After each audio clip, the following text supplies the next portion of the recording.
Previously on Rome, the rise and fall of an empire.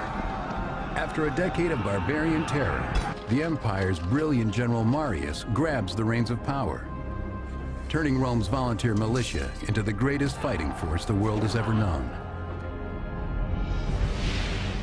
Now, at the center of the Republic, a deadly revolt is brewing. The bloody death of a gladiator slave is the ultimate spectator sport. By the 1st century BC, it's no longer a game, and the slaves explode in rebellion against their masters. Their leader, history remembers as Spartacus.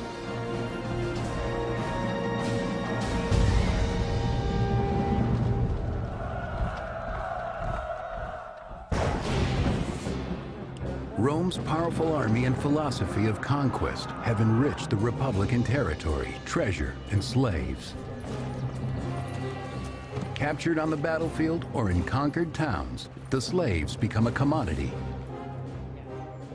Slaves were people, and the Romans knew it, but they pretended that slaves weren't people, that they were tools with limbs and arms and voices.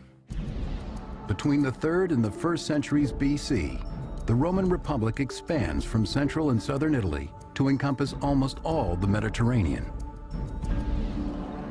And so the slave markets fill, and eager buyers pick over the merchandise. If 30% of the population of the Italian peninsula was enslaved in the 1st century BC, that would be roughly equivalent with the number of slaves that there were in the American South on a per capita basis, where it's true that probably 35% of the population was enslaved in, say, the 1850s. Slaves could be born into slavery. They could be sold into slavery from foreign countries. Slaves could be captured in war. So there was a great variety of both of the ways that people got to be slaves, and also a great variety in the way that people lived as slaves. 1st century Roman landowner Columella gives buying advice. My first warning is not to appoint a farm manager from the kind of slaves who please with their bodies. Rather, you must select a man who from childhood has been made hard by field work and who has been proven by experience. Not all slaves are destined for field work. The strongest are reserved for sport, to train for the arena as gladiators. These gladiators were very much professionals. They had professional trainers called lanistae who would prod them on just the way a football coach prods on his men, his team, to perform at their very best.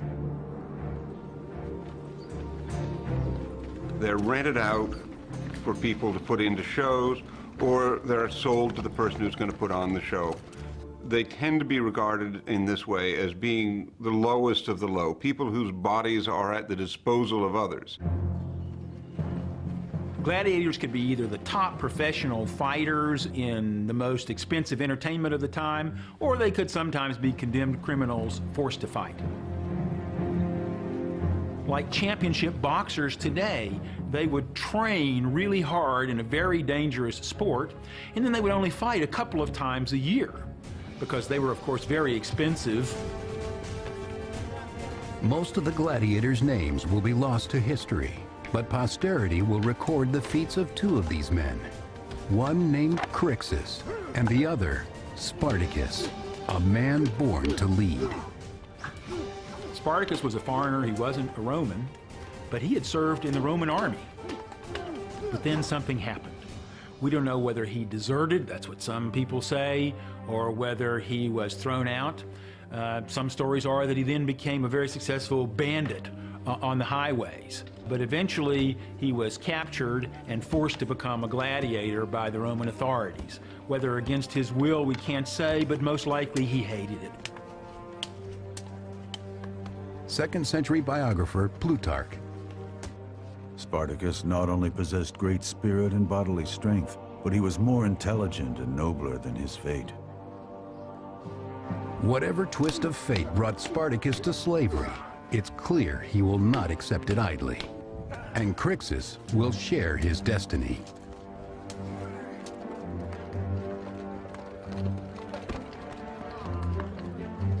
Few gladiators live to retire. Most die a horrible, violent death, whether in a small regional arena or a great coliseum. Sometimes the crowd is asked to choose the weapons, relishing the violence to come.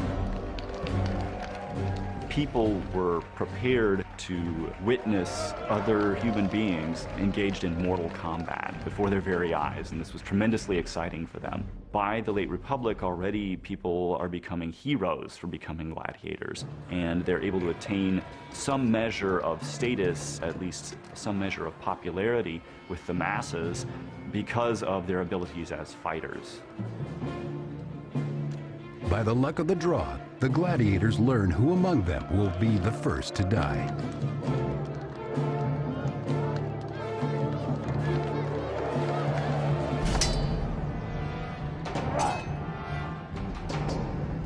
To add spice to the fight, gladiators usually are unmatched in terms of weapons and fighting styles.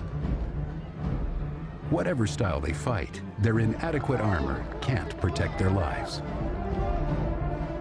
They had trained for months, years, so they could use their particular weapons, having to get so close that they could see the spittle in their opponent's mouth, or they hoped the fear in his eyes.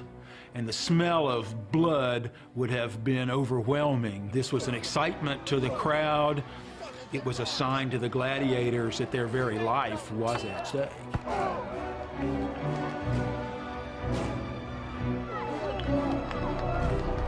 It's like a terrible dance of death for the pleasure of the crowd.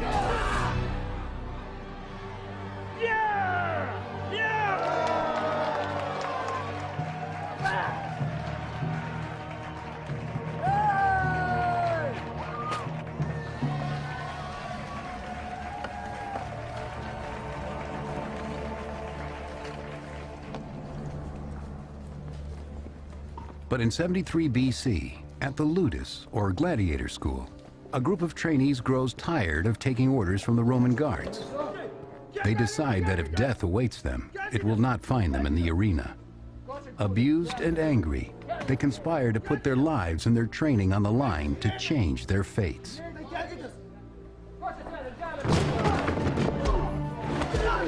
According to 2nd century historian Appian, Spartacus, joined by his fellow gladiator Crixus, masterminds the plan. He persuaded about 70 of the enslaved men to risk a break for freedom, rather than to allow themselves to be put on display for the entertainment of others. Spartacus became a great gladiator, but there was a fire burning inside him. Fire, I guess, resenting the loss of his freedom, fire desiring justice. And so Spartacus organized his fellow slave gladiators to break out and seek their freedom.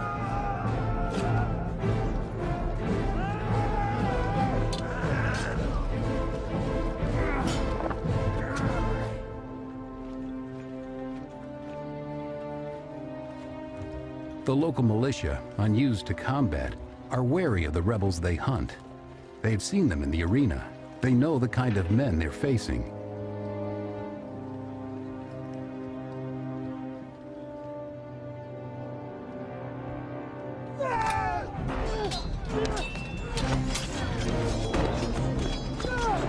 Second-century biographer Plutarch.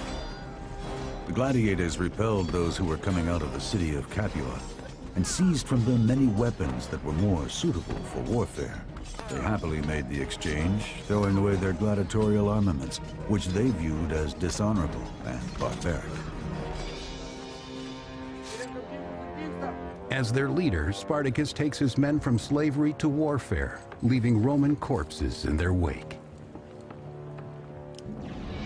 Having defeated the local militia, Spartacus leads his slave army from the city of Capua to Mount Vesuvius, where they seek refuge and make camp at the top of the steep ridge.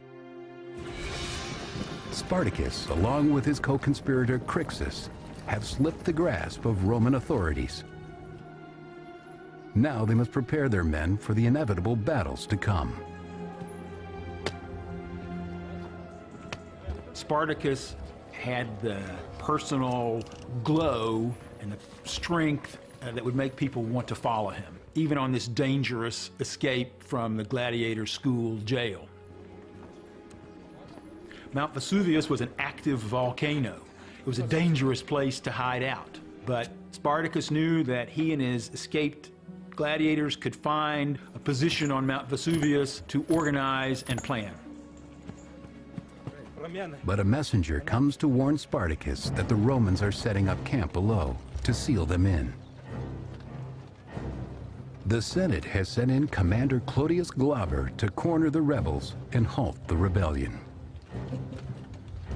He managed to push Spartacus and his sort of nascent group of rebels up onto the mountain into what seemed like a tight spot. And therefore, Clodius Glaber assumed he wasn't going to have any trouble crushing them on Mount Vesuvius. Plutarch chronicles the plan. Clodius ordered his soldiers to guard the one narrow and difficult access road that led up the mountain. All the other parts of the mountain were formed of steep precipices and could not be traveled. Spartacus and the escaped slaves' only way down is now blocked off. The siege has begun. In 73 BC, Spartacus and his comrade Crixus refuse to die in the gladiator ring. Together they lead a slave rebellion. But now the outlaws are trapped on southern Italy's Mount Vesuvius by Clodius, a Roman officer. High on the mountain, Spartacus and his men plot their brilliant escape, as chronicled in the 2nd century by Plutarch. The slaves cut off the useful parts of the vines and wove ladders out of them. They were strong and long enough so that when they were fastened at the top of the cliffs, they reached down as far as the level plain at the foot of the mountains. One of the things that's very interesting about the early phase of Spartacus's revolt is how he seems to know the terrain much better than anybody else does. Now, in part, this can be because herdsmen and other people who know the area around Vesuvius are joining in, they're sympathetic. The slaves who joined Spartacus and his group from the countryside were probably, in the beginning, mostly the herdsmen, who were these slaves living independent, who already had weapons and were in top physical condition, who became then the soldiers for this gladiator-led army. Spartacus and his ever-growing legion are able to rappel down the cliff, landing just beyond Clodius's camp. Down below, the Romans underestimate the slaves' resolve. You've got to realize that the people who are chasing them look more like the Keystone Cops than Caesar's legions. These are guys who are not part of the regular military establishment. They're being led out by officers who aren't very good officers, who probably have very little knowledge themselves of the countryside because it's the area where they send their slaves. The Romans vastly outnumber the renegades, but the slaves' bold plot is a testament to their ingenuity, desperation, and their hatred of their Roman oppressors.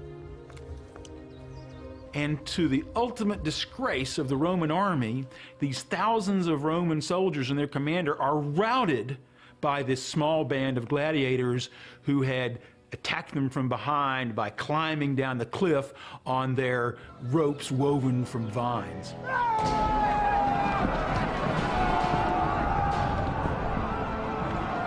With this success, the movement grows, according to historian Appian.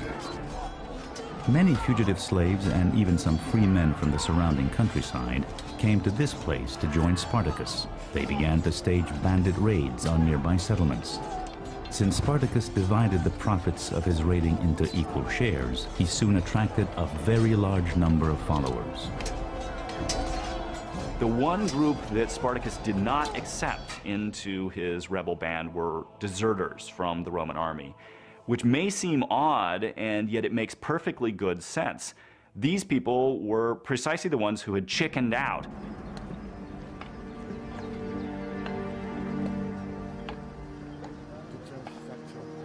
Second-century author Florus. The daily arrival of new recruits formed themselves into a regular army. They made rough shields out of branches covered with animal hides, and swords and spears by melting down and recasting their shackles from the slave barracks. What they cannot make, Spartacus and his men scavenge from the dead bodies.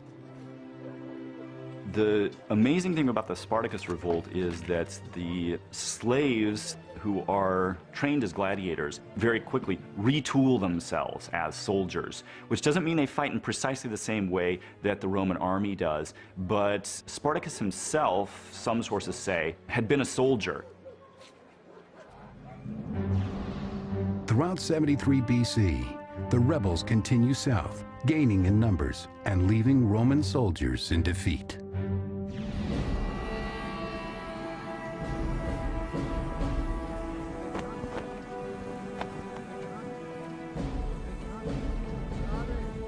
The Senate calls for another magistrate, Commander Publius Varinius, to stop them.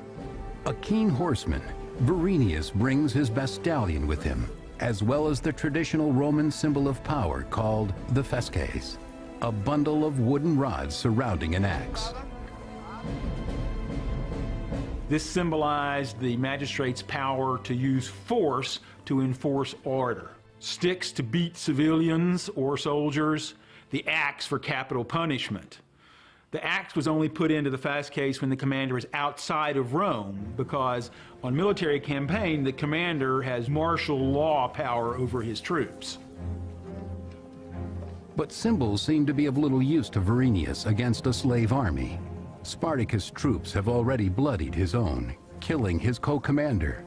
Varinius prepares his remaining men for the battle to come. Spartacus, familiar with Roman strategy, stays one step ahead, according to the historian Sallust.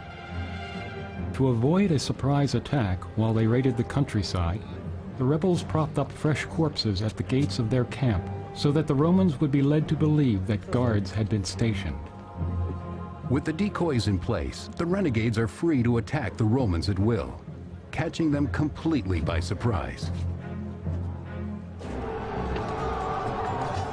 Spartacus's force is really fearsome. The officer corps, if you will, are these superbly trained, really tough, experienced gladiators. So they want revenge. This army wants freedom, but they also want to show their Roman masters that they are men, not just tools. Through his ingenuity, Spartacus scores another victory over the arrogant Varinius and takes prisoners from the Roman army. 2nd century historian Appian records Rome's humiliation. The Romans did not yet consider this a real war, but rather raids and predations of bandits. But these bandits defeated the Romans. Spartacus even captured Varinius' own horse right from under him. This Roman commander was that close to being taken prisoner by a gladiator. The victory is all the sweeter when Spartacus steals the fasces, the ultimate symbol of Roman power. When Spartacus surprises Varinius in battle and manages to capture not only his horse out from under him, but also his fasces, this is a tremendous blow to the credibility of Varinius, but also to the power of the Roman state symbolized in those fasces. Spartacus becomes a figure of fame and fear, and now commands 70,000 rebels. But tension builds between the army's popular slave general and his friend Crixus.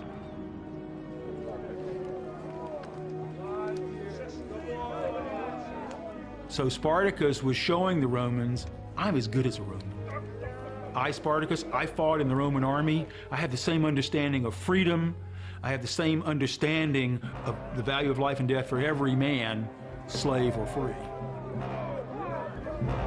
But Crixus becomes consumed with his desire for revenge. He shows the captured Roman soldiers no mercy, writes 5th century historian Orosius. They staged gladiatorial games, using prisoners they had taken. Those who had once been the spectacle were now to be the spectators. The slaves grew more violent with their success. Crixus spurs them on, while Spartacus pleads for order. Their unity begins to falter.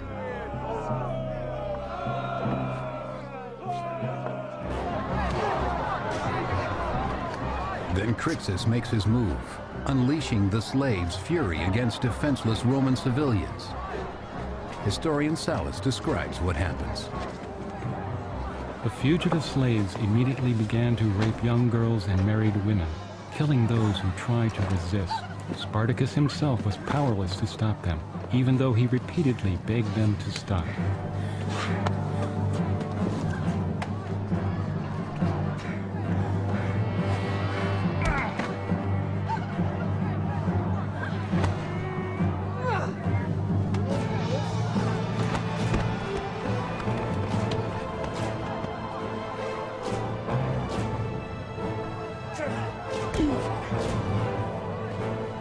Until now, the slaves were unified against Rome.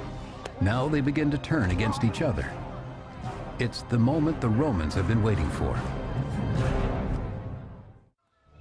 Southern Italy, 72 BC.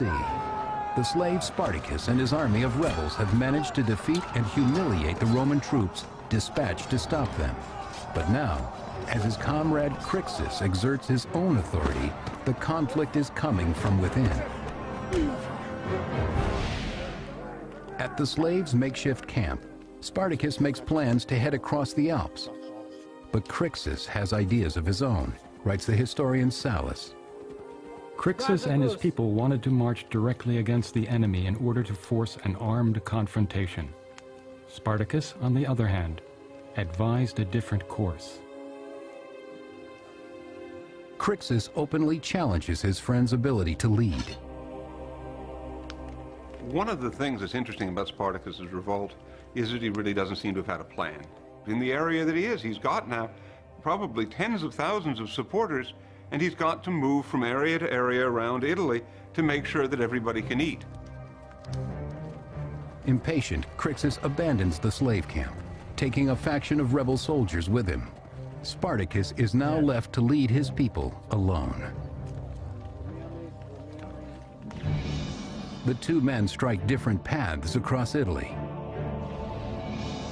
With the slave army now divided, Rome prepares to strike hard. Consuls Lucius Gellius Publicola and Nacius Cornelius Lentulus meet to plan their strategy. The Romans simultaneously thought of the slaves as contemptuous subhumans, but also recognized that these slaves were tremendously successful in battle against themselves. So in many ways, this made it their worst nightmare that these slaves were defeating them over and over again on the battlefield. This untidy rebellion now looks more like an actual war, and it demands a serious battle plan.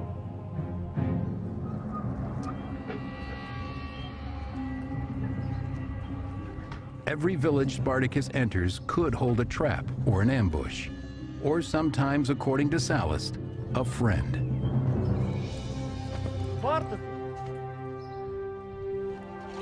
Many slaves in the towns were by nature sympathetic allies and offered things that their masters had hidden away, or dragged out their masters themselves from their hiding places. These nobles are given as prizes to the army, to further humiliate the Republic's aristocracy. From his fellow slaves, Spartacus also gathers food, weapons, and more soldiers for his cause. But Rome's efforts also increase.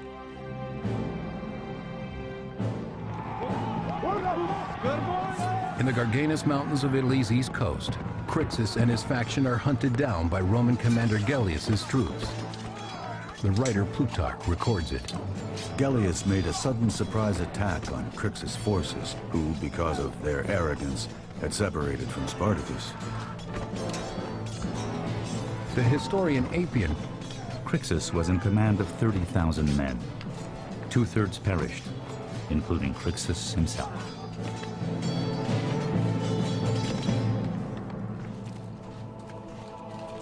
The Roman army scores its first major victory against the rebels, but the mastermind is still on the loose. The Romans don't linger on the killing field before heading out to crush Spartacus. Orchestrating a pincer movement, Roman commanders Gellius and Lentulus camp on either side of the mountain pass, waiting for their prey.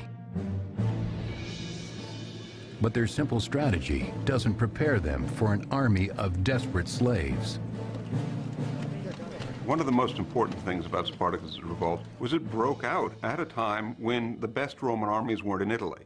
they were in Spain or they were off in Turkey. The troops who were sent out against Spartacus had all been recently raised.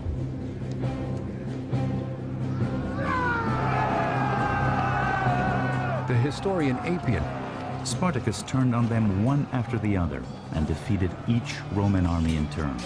The Romans were forced to flee from the field of battle in great confusion and uproar.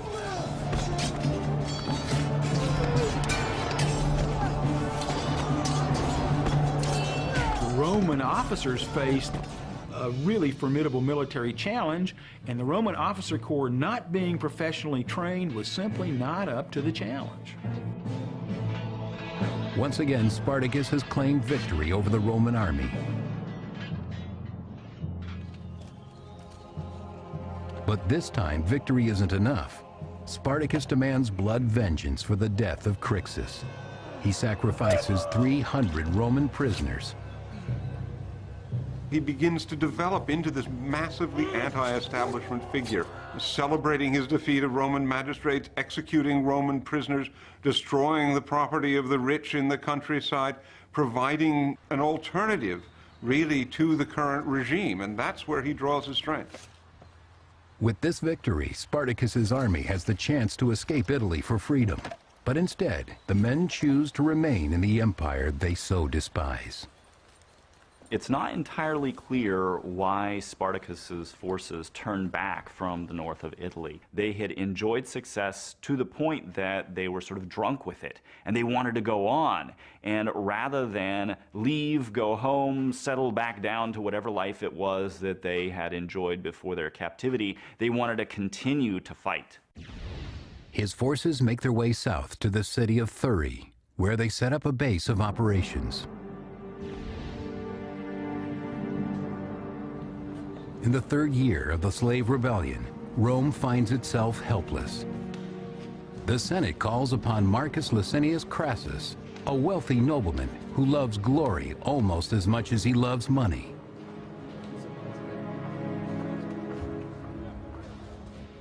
He wanted to be at the top of Roman society, and that required winning military victories. And so he was eager for the chance to defeat Spartacus, which he thought would be easy because slaves, after all, couldn't be seriously dangerous. But Crassus, learning from the failure of others, will not underestimate his foe. A strict disciplinarian, he takes his assignment seriously, for his glory and for the good of Rome. Spartacus's growing army of rebellious slaves have become well organized and apparently unbeatable. Now Marcus Licinius Crassus has devoted himself and his considerable forces to their destruction. But Crassus finds the Roman force undisciplined, cowardly, and ready to retreat in battle. Crassus will not stand for this. After suffering a humiliating defeat against the rebels, he takes drastic action. He will teach his troops the meaning of obedience through the penalty of decimation. Decimation was a terrifying punishment because men were just arbitrarily taken out, every 10th man. Maybe you hadn't run away. Maybe the rest of the unit had run away and you had stayed to fight. But if there were no witnesses, you could be pulled out as the 10th man. So you were in absolute terror standing in the line as to whether you're going to be the one who's going to be taken out. And then your death is going to be horrible because your friends are going to have to beat you to death with sticks and clubs. It's not going to be a quick, easy, or honorable death. You're not going to be stabbed or allowed to commit suicide. You're going to be disgraced, and it takes a long time to be beaten to death. Through decimation, Crassus makes his troops fear him more than they fear Spartacus, their enemy.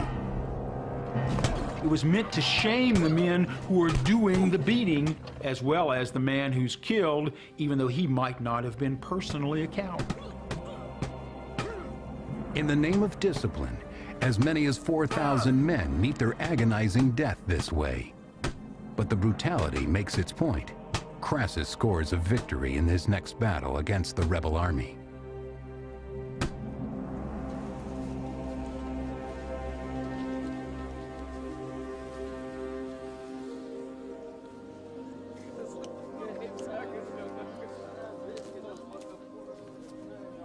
Unlike Spartacus's earlier opponents, Crassus was a really experienced soldier. He knew how to train an army, he knew how to deploy an army, he had the necessary experience. And now, for the first time, Spartacus is confronted with an actual Roman general, not a politician who's leading out an inexperienced group of men. The forces engage, a highly trained and able Roman army against a band of desperate, violent rebels. With Crassus in the fray, the balance has started to tip against Spartacus.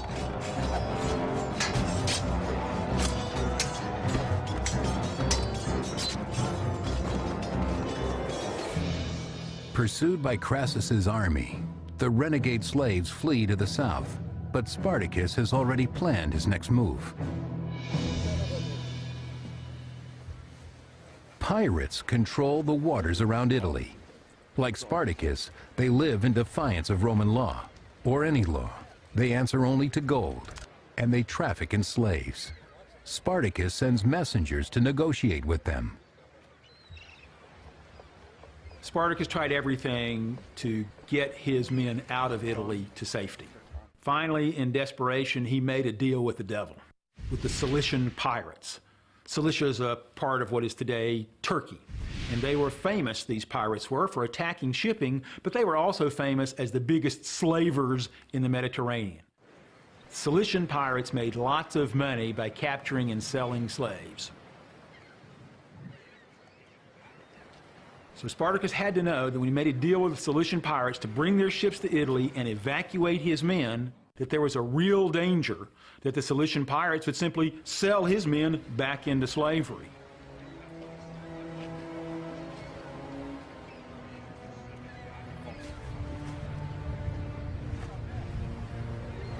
He probably had in mind crossing over into Sicily and occupying the island, almost taking it over as a new territory, a new state where these rebels would be able to face Rome on their own terms. The slaves and the pirates strike a deal. The Cilicians agree to transport 2,000 of the slaves to Messina in Sicily. Spartacus hopes to expand his rebellion while eluding Crassus's troops. They haven't a moment to lose as the legions of Crassus close in, prepared to trap and slaughter the slaves like feral beasts.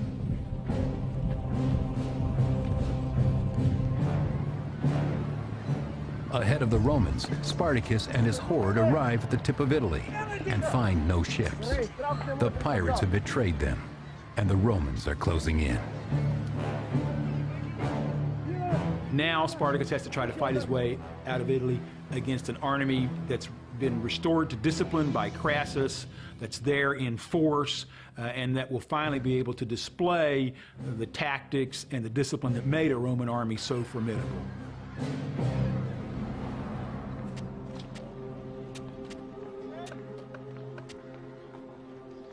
Crassus plays it smart.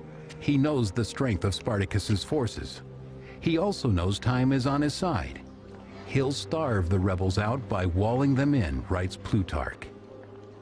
This great and difficult work he perfected in a space of time short beyond all expectation, making a ditch from one sea to the other, over the neck of the land, and above it built a wonderful high and strong wall.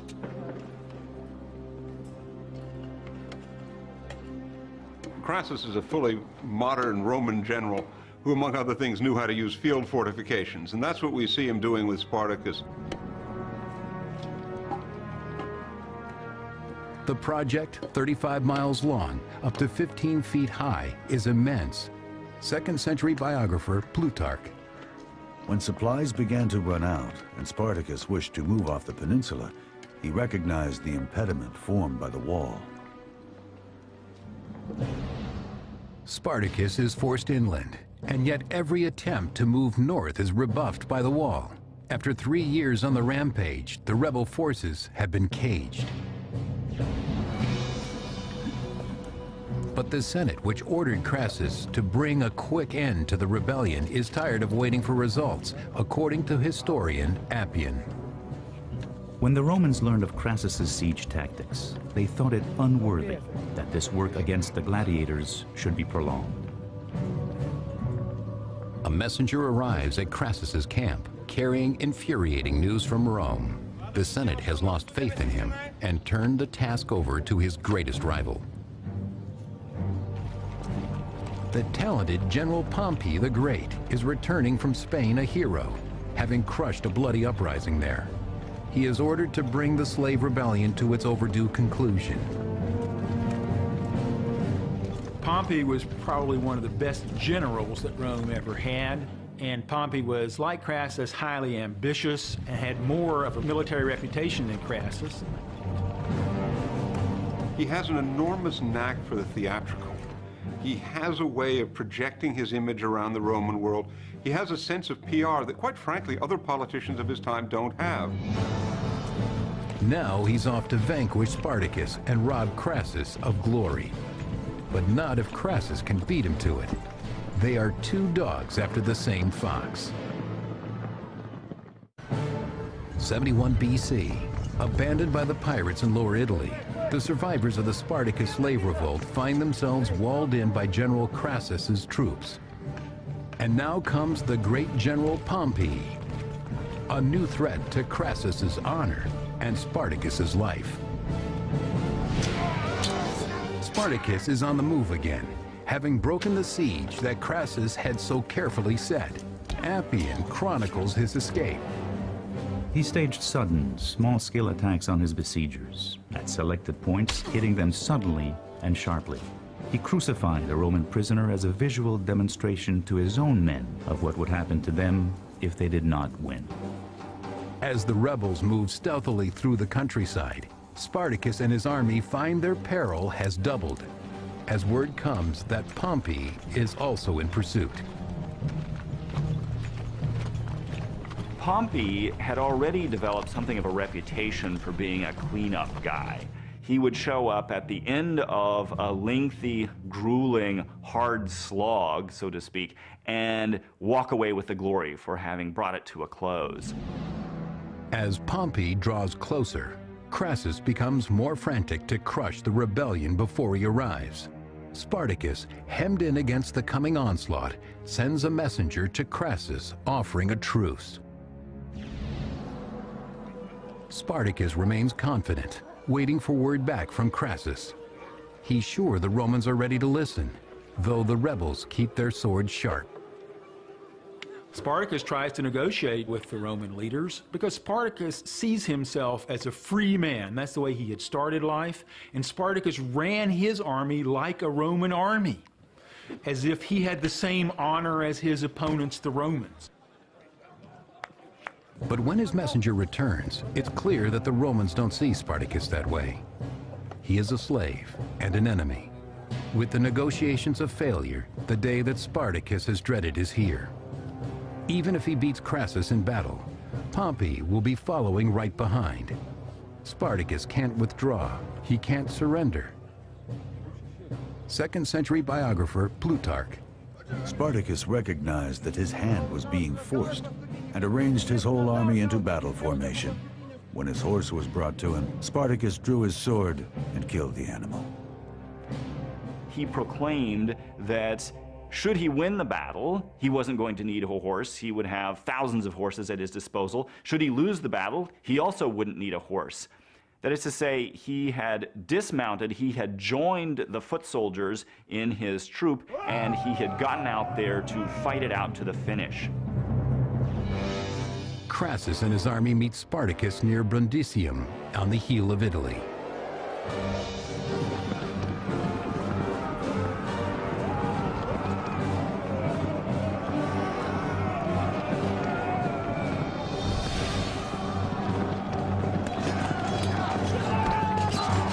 And so the battle begins. 3 years of revolt have led up to this one decisive match between Crassus and Spartacus, the largest confrontation between two strong armies.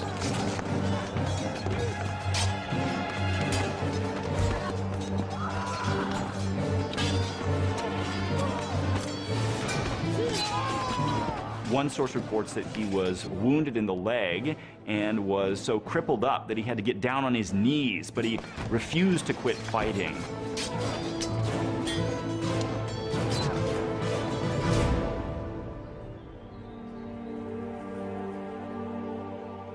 According to historian Appian, the killing was on such a scale that it was not possible to count the dead. The body of Spartacus was never found. Spartacus never took the opportunity to get away, which he might well have done individually.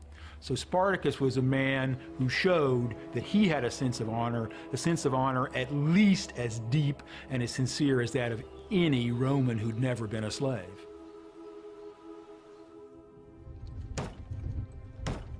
Crassus pursues the survivors, killing all he can find, except 6,000, whom he captures and crucifies along the main road to Rome. They were crucified, spread out at about 30 to 40 feet each, one by one, for 125 miles. So you can imagine the stench and the disgusting sight that anyone would have had traveling that road. If you were a Roman, this stench would have smelled like dead slaves to you. You were glad to see these people, albeit in their disgusting, decaying form. If you were a slave, this was a message. This was what awaited you if you rebelled against the power of Rome.